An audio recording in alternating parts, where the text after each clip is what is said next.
ಈ ಥರ ಪಲಾವ್ ಒಂದ್ಸತಿ ಟ್ರೈ ಮಾಡಿ ನೋಡಿ, ನೆಕ್ಸ್ಟ್ ಇದೇ ರೀತಿ ಮಾಡ್ತೀರಾ. 100% ಚಾಲೆಂಜ್ ಕೊಡ್ತೀನಿ, ಈ ರೀತಿ ಮಾಡೇ ಮಾಡ್ತೀರಾ.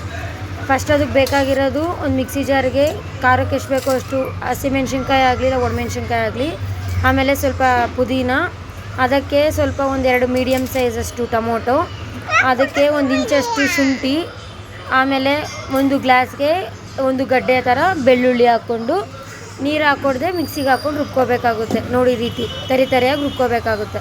ಇದು ಸೋಯಾಬೀನು ಬಿಸಿನೀರಲ್ಲಿ ಸ್ವಲ್ಪ ಹೊತ್ತು ನೆನೆಸಿದ್ದೀನಿ. ನೋಡಿ ಈ ರೀತಿ ಮೆತ್ತಗಿರುತ್ತೆಲ್ಲ ನಾರ್ಮಲಾಗಿ ಗೊತ್ತಾಗುತ್ತೆ ಈ ರೀತಿ ಆಗಿದೆ ಅಂದರೆ ಆಗಿದೆ ಅಂತ. ಅದನ್ನು ಸ್ವಲ್ಪ ನೀರೆಲ್ಲ ಹೊರಗೆ ತೆಗೆದು ಇಡ್ಕೋಬೇಕು. ಅದು ಹಾಗೆ ಹಾಕಿದ್ರೆ ಚೆನ್ನಾಗಿರೋದಿಲ್ಲ. ಇನ್ನೊಂದು ಬಾಣಲಿಗೆ 1:2 ಥರ ನಾನು 1.5 ಗ್ಲಾಸ್ ತೊಗೊಂಡಿದ್ದೀನಿ. ಅದಕ್ಕೆ ಸರಿ ಹೋಗೋ ಥರ ನೀರು, ಶಾಜೀರ, ಕೊತ್ತಂಬರಿ, ಪಲಾವ್ ಎಲೆ ಹಾಕ್ಕೊಂಡು ಕುದಿಸೋಕೆ ಬಿಡಬೇಕು. ಇನ್ನೊಂದು ಕುಕ್ಕರ್ಗೆ ಬಂದು ಸ್ವಲ್ಪ ಎಣ್ಣೆ ಹಾಕ್ಕೋಬೇಕಾಗುತ್ತೆ.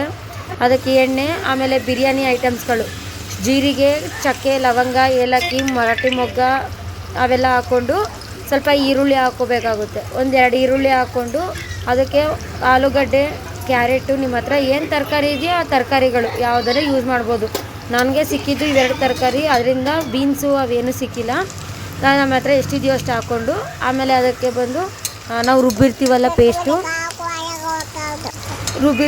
ಪೇಸ್ಟ್ ಹಾಕ್ಕೊಂಡು ಚೆನ್ನಾಗಿ ಕಲಿಸ್ಕೋಬೇಕಾಗುತ್ತೆ.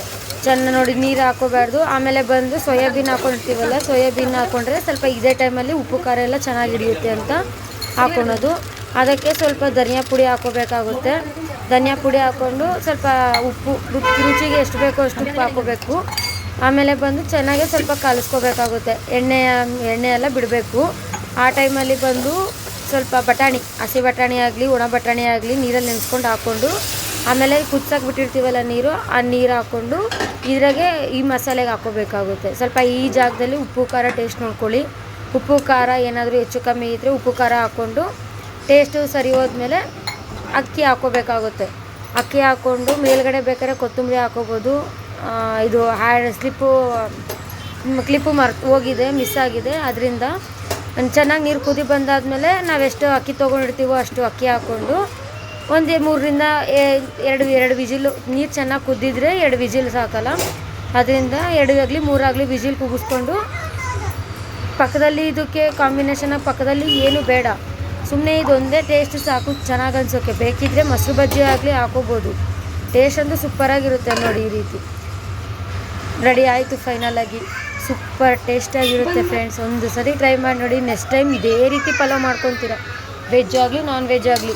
ನಿಮ್ಮ ಹತ್ರ ಏನು ತರಕಾರಿ ಇರೋನು ಅಟ್ಲೀಸ್ಟ್ ಆಲೂಗಡ್ಡೆ ಇದ್ರೂ ಸಮೇತ ಇದೇ ರೀತಿ ಮಾಡಿ, ಕ್ಯಾರೆಟ್ ಇದ್ರೂ ಇದೇ ರೀತಿ ಮಾಡಿ.